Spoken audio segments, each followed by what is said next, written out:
Vamos então para a correção da semana 2 do PET volume 5, e o tema é a ditadura civil-militar de 1964 a 1985.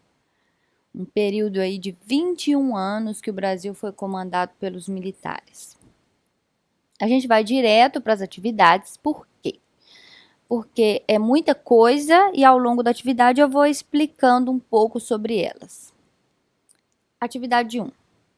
No final da primeira metade da década de 1960, o presidente João Goulart fazia promessas de reformas de base que ameaçavam os interesses de muitos grupos sociais. Os militares, apoiados por uma parcela da população, tomaram o poder. As tropas saíram de Minas Gerais em direção à cidade do Rio de Janeiro e, com base no tema desta semana, respondo as questões abaixo. O que é um golpe de Estado? Então, de acordo com o site InfoEscola, golpe de Estado é a deposição de um governo legitimamente instalado.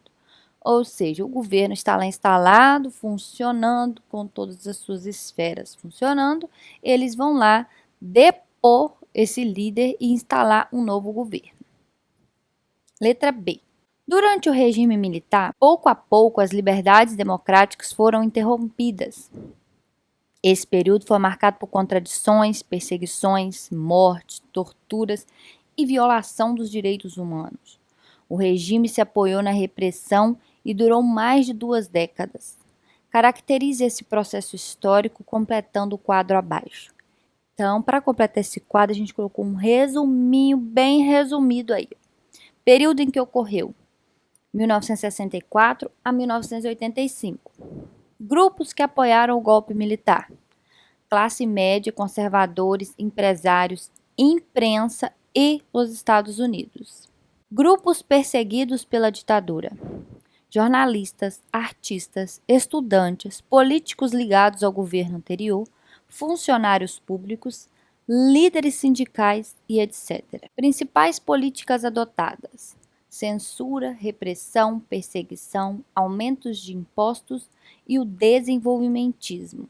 Aquele mesmo desenvolvimentismo usado lá no programa do JK, no governo Juscelino Kubitschek, que visava instalar aí novas indústrias, focava na indústria de base, né, que eram aquelas indústrias que forneciam matéria-prima necessárias a outras indústrias para o crescimento econômico do país.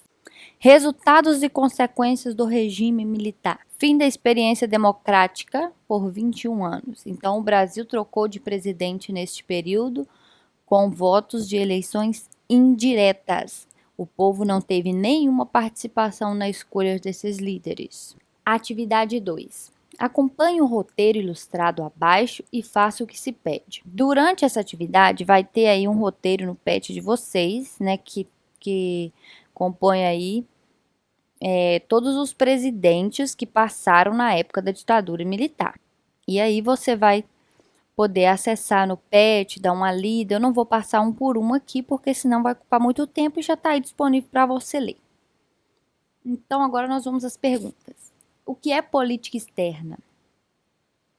A política externa é uma política pública, ou seja, um conjunto definido de medidas, decisões e programas utilizados pelo governo de um país. O objetivo desta política é projetar e direcionar suas ações políticas do exterior. 2. Quais as modificações promovidas pela Lei da Imprensa e a Lei da Segurança Nacional? A Lei da Imprensa intensificou a censura aos jornais e revistas. Lei de Segurança Nacional dava à Justiça Militar o direito de julgar os crimes de subversão. O que é um crime de subversão? É aquelas pessoas que eram consideradas assim, um perigo para a nação, falava mal do governo, queria combater as ações do governo. Então, essas pessoas eram chamadas de subversivas, né, e eram caçadas mesmo, chamadas de criminosos, perturbadores da paz e tal. E eles eram punidos com todo o rigor da lei daquele período. O que é um ato institucional? É uma medida com força de lei imposta por um governo sem que a população, o poder legislativo e o judiciário tenham sido consultados. Aí vai lá o presidente, cria um AI, que é um ato institucional, e coloca essa medida para funcionar no meio, né, na sociedade, sem passar por outras esferas da justiça, dos meios legais, para que as pessoas possam votar se essa lei pode funcionar ou não. O ato institucional é isso, não consulta nenhum poder e ele vai ser imposto como forma de lei. 4. Por que podemos dizer que o AI-5 reduziu as liberdades democráticas? Bom, a resposta ficou assim, porque foi um instrumento que deu ao regime poderes absolutos e cuja primeira consequência foi o fechamento do Congresso Nacional por quase um ano, censura dos meios de comunicação, suspensão de habeas corpus, decretação de estado de sítio, entre outros. Mas afinal, o que é habeas corpus? Habeas corpus é um recurso jurídico que protege o cidadão de ser preso ou agredido em razão de abuso de poder ou ilegalidade. Geralmente ele é usado principalmente para as pessoas que têm uma ficha limpa e que jamais cometeu algum crime. Mas o que é estado de sítio? Situação na qual são estabelecidas restrições às liberdades do cidadão por meio de suspensão de direitos constitucionais. Na verdade, de alguns direitos constitucionais, né? Então, neste período de estado de sítio, o presidente que está no poder, ele assume algumas coisas que podem deixar aí a população restrita de alguns de seus direitos. Enfim, o AI-5 foi um dos mais duros e repressores da ditadura militar. Né? Foi o que deu mais poderes repressivos aos presidentes e aumentou a partir daí, né, todo tipo de censura e tortura sobre as pessoas que eram contra o regime militar. 5. Por que chamamos esse período histórico ditadura civil-militar? É chamado de civil-militar em decorrência da efetiva participação de setores importantes do empresariado brasileiro e de uma parcela da sociedade civil. Então, as pessoas comuns, nós somos civis, e muitas dessas pessoas apoiaram aí, então, a instalação do regime militar, né, da ditadura militar. Então, por isso que é chamado de ditadura civil-militar. 6. Caracterize o processo histórico que ficou conhecido como milagre econômico. O milagre econômico brasileiro se caracterizou pela combinação de 3 fatores: crescimento da economia, inflação relativamente baixa e expansão do comércio exterior. 7. Quais partidos políticos existiam nesse período? Liste algumas de suas propostas. Acabou que eu não listei aí as propostas, mas eu coloquei qual era a função de cada um deles. A Arena, né, que era Aliança Renovadora Nacional, que era um partido para dar apoio ao governo, e o MDB, que é o Movimento Democrático Brasileiro, que era para fazer uma oposição consentida ao governo, porque eles não iam deixar um partido que realmente era opositor do governo em disputa de eleições. 8.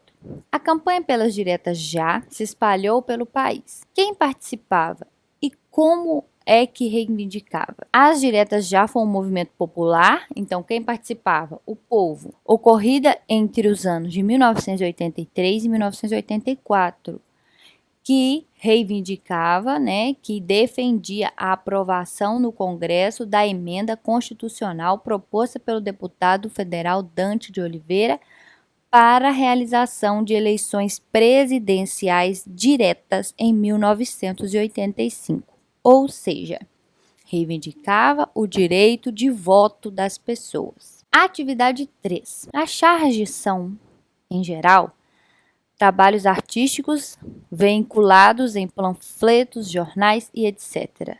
Elas são caracterizadas por apresentar uma crítica social sobre algum tema específico. Também, elas são importantes fontes históricas na medida em que podem ser interpretadas como produtos de um tempo histórico. Observe atentamente a charge ao lado né, publicada em 2010 pelo artista Latuf. A obra guarda relações importantes entre o passado e o presente, relacionando contextos históricos diferentes. O artista lida com a memória em disputa em torno do significado da ditadura civil-militar no Brasil. Letra A. O que você observa na charge? Você pode interpretar da sua maneira. Esta charge ou qualquer outra que exige a interpretação das pessoas podem haver necessariamente tipos de interpretação diferentes, ok? Aí eu coloquei um Brasil triste, decepcionado com um militar tentando apagar os eventos lastimáveis do período da ditadura militar. B. Qual crítica social ela constrói? A charge faz uma crítica ao fato dos militares buscarem apagar a memória do que foi a ditadura militar brasileira. Está escrito B aí de novo, mas agora é C. De que forma podemos relacioná-la ao período da ditadura civil-militar? Através do que se pode ler na imagem e um militar estar apagando. Então, se você vê aqui, ó, tá a data referente ao golpe, né, da ditadura, golpe, tá escrito ditadura, DOI-CODE, que era um local onde eles levavam as pessoas, uma delegacia especializada em tortura, aí tá escrito tortura aqui embaixo, e aqui não dá pra gente ler direito mais, mas aqui deve ser repressão e aqui eu não dá pra mim saber, né? Mas enfim, tudo que tá escrito ali remete o que? À época da ditadura militar, então tá explícito.